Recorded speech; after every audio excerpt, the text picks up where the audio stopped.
പരശുരാമൻ കൊടുത്ത തന്ത്രാവകാശം, ഭൃഗു കൊടുത്ത തന്ത്രാവകാശം എന്നൊക്കെ പറയുന്ന വേറെ കുറെ കഥകളുണ്ട്. അങ്ങനെ പിതാവെന്ന് പറയണമെങ്കിൽ ഏത് ദേവനായാലും ദേവതയ്ക്കായാലും ഒരു കണ്ടേതാണ്. ക്ഷേത്രത്തിന്റെ സംരക്ഷകർ ആരാണോ യജമാനൻ അവരാണ്, അല്ലാതെ താന്ത്രികല്ല. ദേവന്റെ സ്വത്ത് നിരന്തരമായിട്ട് നല്ല രീതിയിൽ കൊള്ളയടിക്കപ്പെട്ടുകൊണ്ടേയിരിക്കുകയാണ്. ചോരാതിക്രിയ ചെയ്യണമെന്ന് ആവശ്യപ്പെട്ടതായിട്ട് കേട്ടില്ല.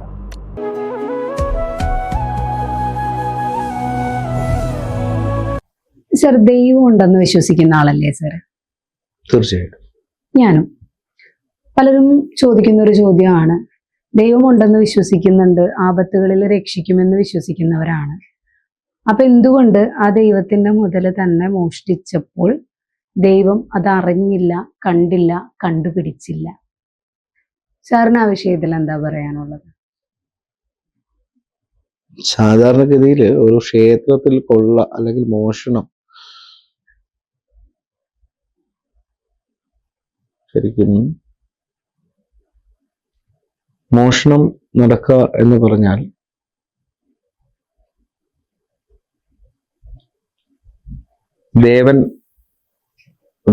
ദേവസ്വം ദേവന്റെ സ്വത്ത് നിരന്തരമായിട്ട് നല്ല രീതിയിൽ കൊള്ളയടിക്കപ്പെട്ടുകൊണ്ടേയിരിക്കുകയാണ്.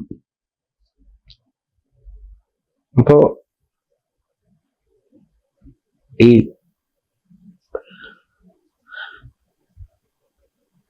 കളവ് സംഭവിക്കുന്നിടത്ത് ഐശ്വര്യങ്ങൾ കുറയും, അസ്വസ്ഥതകൾ ഉണ്ടാവും. അത് ദേവനായാലും ആർക്കായാലും. അപ്പോ സാധാരണഗതിയിലുള്ള ശബരിമല വിഷയമല്ല ഞാൻ പറയുന്നത്, സാധാരണ. അപ്പൊ തൊട്ടടുത്തുള്ള ഒരു കള്ളനിൽ ഒരു പ്രേരണ കൊടുക്കും. ആ പ്രേരണ കൊടുത്തിട്ട് ആ കള്ളൻ ക്ഷേത്രത്തിന് അകത്ത് കയറി ഒരു മോഷണം നടത്തും. അവനെ പിടിക്കും, തൊണ്ടിയോടുകൂടി പിടിക്കും, അല്ലെങ്കിൽ 2 ദിവസം കഴിഞ്ഞ് തൊണ്ടിയോട് പിടിക്കപ്പെടും. അപ്പൊ ആ ക്ഷേത്രത്തിൽ ദേവപ്രശ്നം നടക്കും. ചോരാതിക്രിയ എന്ന് പറഞ്ഞിട്ടുള്ള താന്ത്രികമായ കർമ്മം ചെയ്യും. ചോരൻ, കളവ് നടന്നതിന്റെ ക്രിയ. ആ ദേവപ്രശ്നത്തിൽ ഈ ദേവന്റെ നഷ്ടപ്പെട്ടു പോയ എല്ലാ കഥകളും വരികയും, അപ്പൊ ആ മോഷണം നടന്നതിന്റെ ദോഷത്തെ പരിഹരിക്കാനുള്ള ചോരാതിക്രിയയിൽ കൂടെ ചൈതന്യം തിരിച്ച് പൂർണ്ണാവസ്ഥയിലേക്ക് എത്തുകയും ചെയ്യും. ഇതാണ് സാധാരണ തത്വം. ചൈതന്യം തിരിച്ചെത്തുക എന്ന് പറയുന്നത് ചൈതന്യക്ഷയം ഉണ്ടാകും മോഷണം നടന്നാൽ. അല്ല, ഇപ്പൊ മോഷണം മുതൽ തിരിച്ച് കിട്ടിയില്ല എന്നുണ്ടെങ്കിൽ വലിയ പറയുന്ന ക്രിയ ചെയ്താല് ചോരാതിക്രിയ ചെയ്തിട്ട് പരിഹാരം ചെയ്യും. അല്ലാതെ ഈ പോയ മുതൽ തിരിച്ചു കിട്ടില്ലേ? പോയ മുതല് തിരിച്ചു കിട്ടാത്ത കഥകൾ വളരെ വിരളമല്ലേ. ക്ഷേത്രങ്ങളിൽ ഇപ്പൊ ഏറ്റുമാനൂർ ഉൾപ്പെടെ കഥകൾ കേൾക്കുകയാണെങ്കിൽ പക്ഷെ തിരിച്ചു കിട്ടാത്ത കഥകളില്ലേ? ഉണ്ടാകാം. അതിനു വേണ്ടിയിട്ട് എന്തായിരിക്കും? അതിനു വേണ്ടിയിട്ടുള്ള പരിഹാരം. ഇപ്പൊ നമ്മള് ഇപ്പം സാറായാലും ദൈവത്തിലൊത്തിരി വിശ്വസിക്കുന്ന, ദൈവം ഉണ്ടെന്ന് വിശ്വസിക്കുന്ന ആളാണ്. അപ്പം ദൈവം ഇല്ല എന്ന് വിശ്വസിക്കുന്ന ഒരു കൂട്ടര് മറുഭാഗത്തുണ്ട്. അപ്പൊ അങ്ങനെയുള്ളവർക്ക് ശരിക്കും ദൈവത്തെ കളിയാക്കാനും ഉള്ള ഒരു അവസരമാണിത്. അപ്പൊ അതില്ലാതാക്കാൻ വേണ്ടിയിട്ട് എന്താ ചെയ്യേണ്ടതെന്ന് പറയാൻ പറ്റില്ലേ? എന്ന് വെച്ചാൽ നമുക്കിപ്പോ കേട്ട കഥകളിൽ പിടിക്കപ്പെട്ടിട്ടുള്ള കഥകളാണ് കൂടുതലും. ഇടയ്ക്ക് ഇപ്പൊ സുകുമാരക്കുറുപ്പിന്റെ കഥ പറഞ്ഞ പോലെ ഇടയ്ക്ക് ചിലവർ അങ്ങനെയും സംഭവിക്കാം. പക്ഷേ എന്നായാലും ഇതൊക്കെ പിടിക്കപ്പെടും, അല്ലെങ്കിൽ ഒരു തലമുറ കഴിഞ്ഞാണെങ്കിൽ പോലും ഇതൊക്കെ അനുഭവിക്കുകയും ചെയ്യും എന്നേ ഞാൻ വിശ്വസിക്കത്തുള്ളൂ. നമ്മുടെ അനുഭവങ്ങളോ അറിവുകളോ കേട്ടറിവുകളോ നാട്ടറിവുകളോ ഒക്കെ വെച്ചായി പറയുന്നതെന്ന് കരുതുക. അപ്പം ഇപ്പൊ ശബരിമലയിൽ അത് സംഭവിച്ചെങ്കിൽ ഇന്ന് മീഡിയ മൊത്തം ശബരിമലയിൽ അത് സംഭവിച്ചു, അവിടെ കൊണ്ടുവച്ച് പൂജ, ജയറാമിന്റെ വീട്ടിൽ പൂജ ചെയ്തു, ഇവിടെ പൂജ ചെയ്തു, അവിടെ പൂജ ചെയ്തു. ഒരു മീഡിയക്കാരും ഒരാളും ഞാൻ കേട്ടില്ല അവിടെ ചോരാതിക്രിയ ചെയ്യണമെന്ന് ആവശ്യപ്പെട്ടതായിട്ട് കേട്ടില്ല. അപ്പൊ ആ ഒരു ക്രിയ ചെയ്താൽ ഒന്നുകിൽ അത് ചെയ്താലേ നമുക്ക് അത് ചെയ്യണം. ദേവപ്രശ്നം ചെയ്യണം. ദൈവപ്രശ്നം ചെയ്താലേ ഇത് ഡീറ്റെയിൽ ആയിട്ട് എന്തൊക്കെ പോയി ഏതൊക്കെ പോയി എന്ന് അന്നറിയാൻ പറ്റും. ഇന്ന് അന്വേഷണം ഉണ്ടാകാം. ഉം. പക്ഷെ എന്നിരുന്നാലും ചില ലീഡ് ദൈവപ്രശ്നത്തിനും അന്വേഷിക്കുന്ന ഉദ്യോഗസ്ഥർക്ക് കിട്ടും. ഉം. എന്തുകൊണ്ടൊരു ദൈവപ്രശ്നം നടക്കുന്നില്ല? ആരും എന്തും അതിനു വേണ്ടിയിട്ട് എങ്ങും ആരും സംസാരിക്കുന്നില്ല. അത് എന്നെ അത്ഭുതപ്പെടുത്തിയ ഒരു കാര്യമാണ്. സാധാരണ ഒരു ക്ഷേത്രത്തിലെ ഒരു ഭണ്ഡാരം കുത്തിപ്പൊളിച്ചാൽ പോലും ദൈവപ്രശ്നം നടക്കും. ഉം. അതതിന്റെ വിധിയാ. തന്ത്രിമാരൊക്കെ ഉള്ളതാണല്ലോ. ഈ തന്ത്രിമാര് അവർക്ക് ഈ തന്ത്രി സംഘടനകളും ഒക്കെ ഉണ്ട്. അവരാരും ഇത് പറയാത്തത് എന്താ? എന്തുകൊണ്ടായിരിക്കും? എനിക്കതാണ്. ഇങ്ങനൊരു ക്രിയ ഉണ്ടെന്ന് അറിയാവുന്നവര് അത് തന്നെ എല്ലാ തന്ത്രിമാരോടും നമ്മൾ ചോദിക്കുന്നു. അവിടെ മോഷണം നടന്നു, അവിടെ ചോരാതിക്രിയ നടന്നോ? ചോദ്യമാണ്. അത് എന്റെ ചോദ്യമാണ്. എന്തുകൊണ്ട് ആരും ഒന്നും പറയുന്നില്ല? അറിയാത്തതാണോ? എല്ലാവർക്കും അറിയാം അങ്ങനെയൊക്കെ ക്രിയകളുണ്ടെന്നൊക്കെ. ശബരിമല എന്തുകൊണ്ട് അങ്ങനെ ഒരു ദേവസ്വം ബോർഡ് പോലും അങ്ങനെ പബ്ലിക്കായിട്ട് ഒരു കർമ്മം ചെയ്തു, ഞങ്ങൾ ഇത് ചെയ്തു എന്ന് പറയാൻ തയ്യാറാണ്? പിന്നെ രഹസ്യമായിട്ട് ചെയ്ത് കാണുമോ? രഹസ്യമായിട്ട് ചെയ്യേണ്ടതല്ലോ. ഇതിപ്പോ ചോരാതിക്രിയ എന്ന രഹസ്യ നിഗൂഢ പൂജകളൊന്നുമല്ല. അല്ല. ഒരു സംഭവം അത് ചെയ്ത് പബ്ലിക് അറിഞ്ഞ അവർക്ക് തൃപ്തി വരണം. അതിനകത്തൊക്കെ ദേവൻ ഇപ്പോ ചൈതന്യക്ഷയം ആരൊക്കെയോ ഇത് പറയും, വളരെ ശരിയാ. ഉം. ഇതൊക്കെ കൊണ്ട് എന്തായാലും അവിടെ ഒരു ചൈതന്യക്ഷയമുണ്ട്. ഉം. അതിനെ പരിഹരിക്കാനുള്ള കർമ്മങ്ങൾ നടത്തണം. അപ്പൊ അവസാനം വേലി തന്നെ വിളവെന്നൊക്കെ ആയാൽ പിന്നെ അതിനും പ്രശ്നങ്ങളാവും. അങ്ങനെ തന്നെയാണല്ലോ പറയപ്പെടുന്നേ.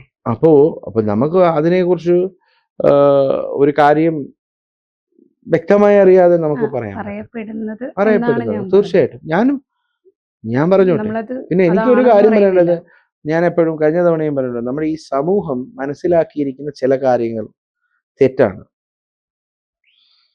എപ്പോഴും ചിലവർ മീഡിയക്കാർ സംസാരിക്കുമ്പോൾ പറയാം, തന്ത്രി ഭഗവാന്റെ പിതൃതുല്യൻ. ഇതാണല്ലോ വാക്ക്. ഉം. തന്ത്രി, ഏത് തന്ത്രിയും ഏതാണോ ഭഗവാൻ അല്ലെ മൂർത്തി, അതിന്റെ പിതൃസ്ഥാനീയൻ എന്നാ പറയുന്നത്. അങ്ങനെയല്ലേ? ഒരിക്കലും അല്ല. അപ്പൊ എന്താണ് അതിന്റെ യഥാർത്ഥ?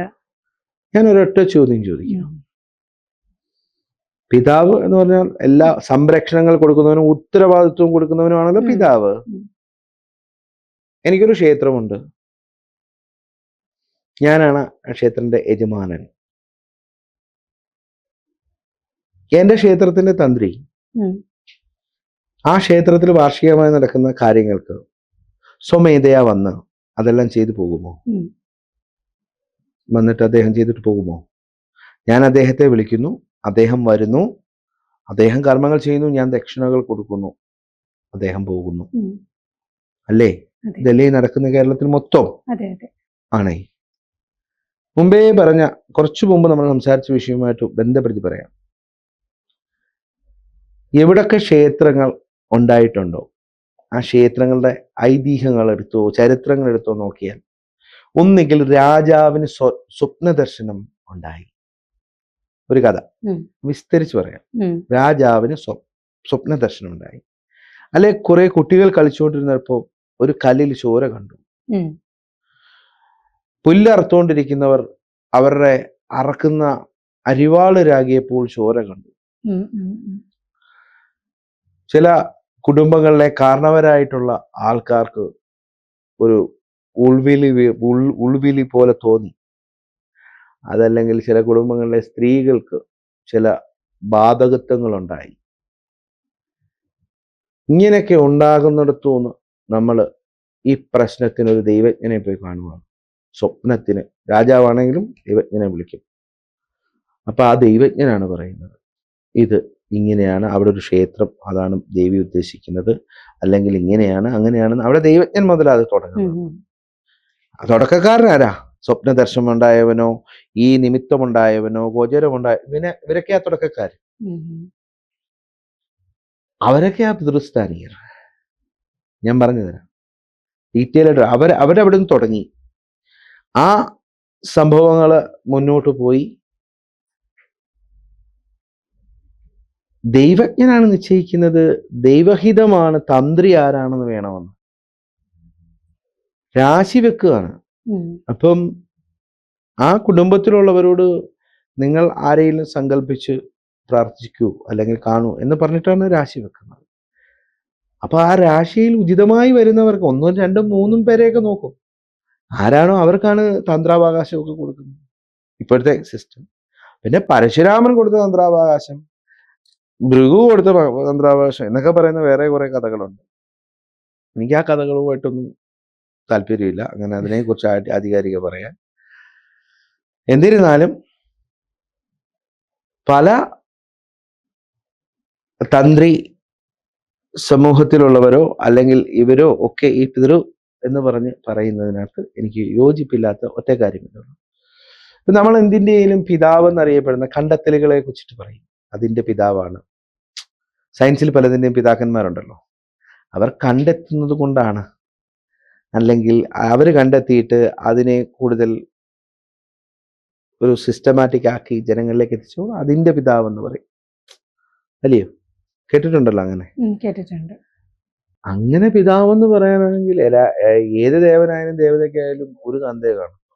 ആ പറയുന്ന രീതിയിലാണെങ്കിൽ കാലം മാറി മാറി വരുന്നതനുസരിച്ച് തന്ത മാറിക്കൊണ്ടിരിക്കും. പിന്നെ അങ്ങനെ പിതാവാകുന്നത്. അപ്പം എൻ്റെ അപ്പൂപ്പൻ പ്രതിഷ്ഠിച്ചു, എൻ്റെ അപ്പൂപ്പൻ തന്ത്രിയായിരുന്നു, എൻ്റെ മക്കളുടെ മക്കളും ഇത് എൻ്റെ മോനാണെന്ന് പറയുമോ? ഒരിക്കലും ഇല്ല. ഇങ്ങനത്തെ ബന്ധങ്ങളൊന്നും പറയാതിരിക്കുന്നതാണ് ഏറ്റവും ശുഭം. തന്ത്രി എന്ന് പറയുന്ന തന്ത്രാവകാശങ്ങളിൽ താന്ത്രിക ക്രിയകളുടെ അവസാന വാക്ക്. ക്ഷേത്രം താന്ത്രികമാണെങ്കിൽ ആ താന്ത്രിക ക്രിയകളുടെ അദ്ദേഹത്തിന്റെ തീരുമാനങ്ങൾ അത്രമാത്രം പറഞ്ഞാൽ മതി. അച്ഛനാകാനും അമ്മയാകാനും വന്നു കഴിഞ്ഞാൽ ഇത് ഈ പറഞ്ഞതുപോലെ ഇന്ന് വലിച്ചു കീറുന്ന പോലെ സമൂഹം ഇട്ട് വലിച്ചു കീറും. അതിനവർ മുതിരാതിരിക്കുക എന്നുള്ളതാണ് ശരി. ഇപ്പോഴും ഞാൻ ഒന്നുകൂടെ തിരിച്ചു പറയുന്നു, ആദ്യം സങ്കല്പിച്ച് കണ്ടൊരു ജ്യോത്സ്യനെ വരുത്തി ഈ ക്ഷേത്രം നിർമ്മിക്കാനോ മറ്റു കാര്യങ്ങളോ പോയവൻ, അവനും അവന്റെ പരമ്പരയില്ലെങ്കിൽ ഈ ക്ഷേത്രം ഇല്ല. ഒരു വിളക്ക് കത്തിക്കൂ ഈ തന്ത്രിയുടെ വീട്ടിൽ നിന്ന് വന്നിട്ട്? ഒരിക്കലും ഇല്ല. ഏത് തന്ത്രിയുടെ വീട്ടിൽ നിന്ന് ചെയ്യത്തില്ല. അപ്പൊ എന്താ സംഭവം? യജമാനന്മാരാ, അവരാണ് അതിൻ്റെ ആ ഒരു സംരക്ഷകർ. ഞാൻ മറ്റേ വാക്ക് വീണ്ടും ഉപയോഗിക്കുന്നില്ല. യജമാനന്മാരാണ് സംരക്ഷകർ. ക്ഷേത്രത്തിന്റെ സംരക്ഷകർ ആരാണോ യജമാനൻ, അവരാണ്, അല്ല തന്ത്രിയല്ല. തന്ത്രി വന്നാൽ പോലും ക്ഷേത്രത്തിന്റെ താക്കോൽ എടുത്തു കൊടുക്കണമെങ്കിൽ യജമാനം വേണ്ടായോ? എൻ്റെ കയ്യിലല്ലോ എൻ്റെ അമ്പലത്തിന്റെ താക്കോൽ ഇരിക്കുന്നത്. തന്ത്രി വന്ന വെളിയിൽ നിൽക്കുമെന്നല്ലാതെ കയറി കുത്തി തുറക്കാൻ പറ്റും? താക്കോൽ പുള്ളിയായി കൊണ്ടുപോകും. ആ കൊടുക്കുന്നത് ഞാനാണെങ്കിൽ ഇതിന്റെ അവകാശിയില്ലേ ഞാൻ? അങ്ങനെ ഇതിപ്പം ദേവസ്വം ബോർഡാണെങ്കിൽ മാനേജർമാർക്ക് അതിന്റെ ചുമതല. മറ്റ് ക്ഷേത്രങ്ങളാണെങ്കിൽ പ്രസിഡന്റ് ആണോ, അതോറിറ്റി ആർക്കാണോ അവർക്ക് അതിന് യജമാനന്റെ സ്ഥാനം. അവരെ നിസ്സാരമായിട്ട് കാണരുത്. അവരതുപോലെ നിൽക്കുന്നത് കൊണ്ടാണ് അത് പോകുന്നത് സിസ്റ്റമാറ്റിക് ആയിട്ട്. ഈ വരുന്ന ഇപ്പൊ കലശങ്ങളായാലും മറ്റ് കാര്യങ്ങളായാലും വാർഷികത്തിന്റെ കാര്യങ്ങളായാലും ഇതെല്ലാം നടക്കണമെങ്കിൽ നല്ലൊരു സംഘാടകരുണ്ടാകണ്ടായോ ഇപ്പോഴത്തെ ക്ഷേത്ര രീതി അനുസരിച്ച്? അപ്പൊ അവർക്ക് തോന്നുന്ന വികാരം എന്തായാലും ഇവർക്ക് തോന്നത്തില്ല. എന്റെ അമ്പലത്തിനെ കുറിച്ച് എനിക്ക് തോന്നുന്ന വികാരം എന്റെ തന്ത്രിക്ക് ഉണ്ടാവുമോ? എന്റെ തന്ത്രിക്ക് 100-400 ക്ഷേത്രങ്ങളുടെ തന്ത്രം ഉണ്ടെന്ന് വെച്ചോളൂ. അദ്ദേഹത്തിന് തോന്നുന്നു. അങ്ങനെയാണല്ലോ പോയിക്കൊണ്ടിരിക്കുന്നത്. ഇതൊക്കെ യാഥാർത്ഥ്യങ്ങളാണ് ഈ പറയുന്നത്. പിന്നെ സമൂഹം മാറിക്കൊണ്ടിരിക്കുകയാണ്, അതെല്ലാവരും മനസ്സിലാക്കുന്നത് നല്ലതാണ്. അതല്ലെങ്കിൽ ആ ഒരു വ്യവസ്ഥകൾ അവ്യവസ്ഥകളായിട്ട് മാറും. വരും കാലങ്ങളിൽ ഉള്ള ഒരു അർഹമായി കിട്ടിക്കൊണ്ടിരിക്കുന്ന എല്ലാ തലങ്ങളും പ്രവർത്തികൾ കൊണ്ട് ആരും നഷ്ടമാക്കാതിരിക്കുക എന്നാണ് അതിനെക്കുറിച്ച് എനിക്ക് പറയാനുള്ളത്. Thank you. ഓക്കെ.